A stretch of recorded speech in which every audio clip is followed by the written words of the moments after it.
Alors eux, ils ont voulu insister pour passer. J'aurais dit, vous savez, je sais pas si ça vaut le coup, quoi. Donc il faut toujours des cancres, hein. Donc on les met à la fin. Donc c'est l'équipe Mobility. Et l'équipe Mobility a travaillé sur le sujet proposé par Véhiculture et Anglet Olympic Escrime. Donc l'idée, c'était de voir comment on pouvait améliorer la qualité des sensations lors d'un assaut en escrime pour des personnes atteintes de handicap. Donc il y a eu des démos cette nuit, même certains ont testé. Donc en 3 minutes, ils vont nous dire ce qu'ils ont fait. Si j'arrive à monter sur la scène. Elle est haute, hein, ils l'ont rallongée. Qui prend le micro? C'est moi. Hop. Merci. Un deuxième. Et la zapette. Chacun son métier. Quelqu'un à la régie. Ah non, il est en haut en fait. Ah d'accord. Bon, allez, c'est parti. Donc bonsoir à toutes et à tous. Nous sommes le groupe Mobility et nous avons travaillé sur le projet Escrime 3.0. De nos jours, les handisports ne répondent pas forcément aux sensations qui sont attendues par les pratiquants de ces sports. Et c'est le cas notamment de l'escrime, qui est un sport où en fait les lieux ne sont pas vraiment dédiés pour les personnes qui sont à mobilité réduite ou pour les malvoyants. Tout d'abord, nous nous sommes intéressés à la pratique de l'escrime pour les malvoyants. Leur principal problème, c'est surtout de se repérer en fait sur la piste d'escrime et de savoir où se situe leur adversaire. Donc, nous avons en fait redéfini la tenue du sportif en y ajoutant des capteurs afin que l'escrimeur ne s'imagine plus l'espace dans lequel il est, mais en fait qu'il le ressente. Donc tout d'abord, nous avons placé 4 capteurs magnétiques au niveau des chaussures. Donc tous nos capteurs qui vont être utilisés par la suite sont en fait reliés à un système de vibration afin que l'handicapé soit en tout temps connecté et sache où il se trouve sur la piste. Donc après les capteurs sur les chaussures pour qu'ils puissent détecter en fait les lignes des bords de piste, nous avons ensuite pensé à mettre un gyroscope afin de pouvoir guider l'escrimeur au niveau de l'orientation par rapport à son adversaire pour qu'il reste toujours dans l'axe.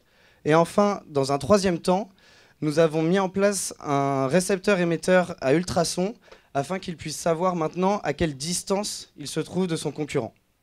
Donc grâce à cette nouvelle tenue, les malvoyants peuvent dorénavant tirer avec des sensations qui sont pratiquement identiques à des gens qui sont valides.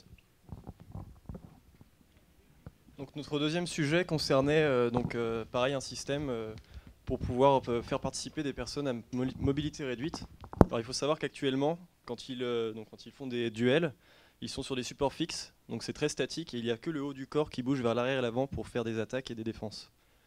Donc nous on est allé sur un système en fait pour rendre dynamique ce système avec des capteurs avec des accéléromètres en fait. Dès qu'il va se pencher, on va avoir la structure ici qui va bouger avec, un peu sur le même principe que le Segway. Donc ça c'est pour le déplacement dans l'espace. Et après, il y a certaines personnes que leur handicap en fait les gêne au niveau de l'effort physique pour se baisser et se relever. Et on a pensé du coup à un hexapode pour du coup incliner suivant l'axe. Donc pareil avec des accéléromètres. Et du coup tout est maintenu en équilibre. Et donc ça c'est un système qui s'appelle l'Onolob. Et donc c'est un système qui permet de faire des translations dans toutes les directions du plan et de tourner sur soi-même. Du coup on récupère toutes les directions d'un escrimeur normal, d'escrimeur valide. Donc ce système est donc du coup aussi à but humanitaire. Enfin, il y a une question humanitaire, pardon. C'est qu'il faut que le système mette en confiance l'usager. C'est pourquoi on est parti sur une géométrie qui donne confiance, qui a l'air stable et sur des géométries assez simples.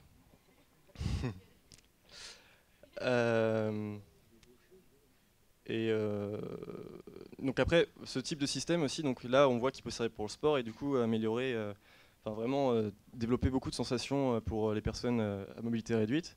Mais on sait aussi que ça peut peut-être plus tard servir dans plein d'autres domaines d'application si jamais le projet voit le jour, par exemple pour les déplacements de tous les jours avec les capteurs, dans les centres commerciaux, etc. Choses comme ça. Et oui, le travail.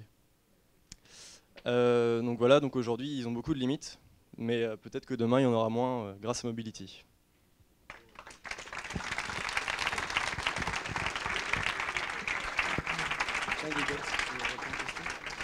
Votre dernière question? Non? Ils hésitent? Non, c'est bon. Non, mais des fois, il faut mieux pas... Bah merci les mecs, hein. Vous avez bossé comme des bêtes. Je vous ai accompagné jusqu'à 4 heures à peu près. Et comme tous les porteurs de projets, je suis fin fier de vous. Et puis c'est vrai que pour l'escrime pour aveugles, avec le club, on va faire remonter ça à la fédération pour l'escrime pour aveugles. Après l'escrime en fauteuil, c'est un sacré morceau et très intéressant parce que vous l'avez testé, hein, on est fixe. Je vous ai même montré mes marques, hein, c'est pas anodin ce sport. Il faut être bien protégé et avec votre système, on va pouvoir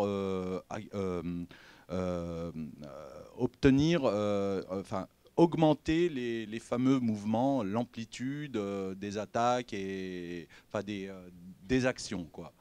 Et c'est incroyablement, je sais pas quoi dire. Bravo. Merci à vous.